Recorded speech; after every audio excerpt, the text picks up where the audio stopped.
नमस्कार, आप देख रहे हैं दावा न्यूज और मैं हूं आपके साथ ज्योति कन्नौजिया। आइए नजर डालते हैं खबर की ओर।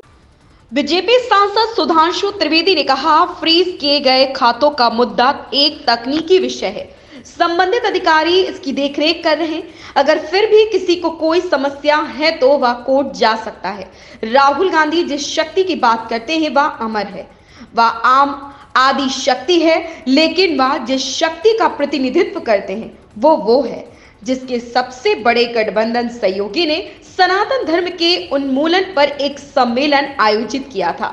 उत्तर प्रदेश में उनके सहयोगियों ने रामचरितमानस और सनातन धर्म के खिलाफ बहुत कुछ कहा है। 2 साल पहले वैश्विक हिंदुत्व को खत्म करने पर एक वैश्विक सम्मेलन आयोजित किया गया था। हर कोई जानता है कि कौन किस शक्ति के साथ खड़ा है। देखिए, जो अकाउंट का विषय है वो तकनीकी विषय है और तकनीकी विषय के संदर्भ में जो भी युक्ति संगत बात है वो संबंधित अथॉरिटीज और एजेंसीज कर रही हैं। और अगर किसी भी विषय पे उनको कोई आपत्ति है तो वो कोर्ट भी जा सकते हैं। कोर्ट ने उनकी सदस्यता बहाल की है, तो आज वो ये नहीं कह सकते कि उनके पास किसी प्रकार का कोई रेमेडियल मेजर यानी कोई किसी भी प्रकार के समाधान की संभावना नहीं है। मुझे लगता है कि इस विषय के ऊपर वो बचने का प्रयास अधिक कर रहे हैं बजाय यथार्थपरक उत्तर देने का।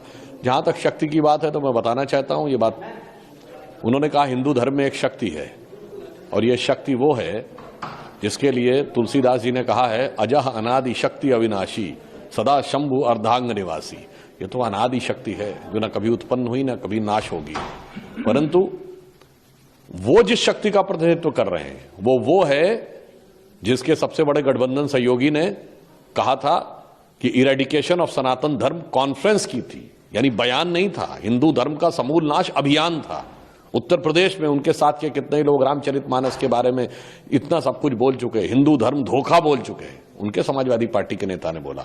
बिहार में उनके साथ के लोगों ने कितना बोला। और मैं देश की जनता से कहना चाहता हूं, मात्र 2 साल पहले तो पूरी दुनिया में ग्लोबल लेवल पे एक कॉन्फ्रेंस हुई थी, डिसमेंटलिंग ग्लोबल हिंदुत्व, अर्थात हिंदुत्व को वैश्विक स्तर पर नष्ट करना।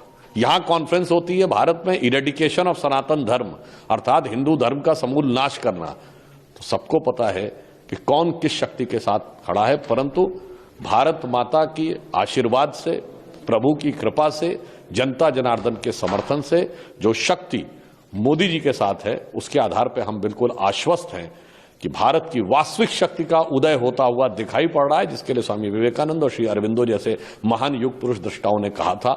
और वो शक्ति जो अंग्रेजों के गुलामी के शासन काल की रिजिडुअल शक्ति है, यानी बची खुची शक्ति है, शायद उसके तिरोहित होने का यह समय आ गया है और इस चुनाव में उसके ऊपर पूर्ण विराम। इस खबर में बस इतना ही। बने रहे दावा न्यूज के साथ।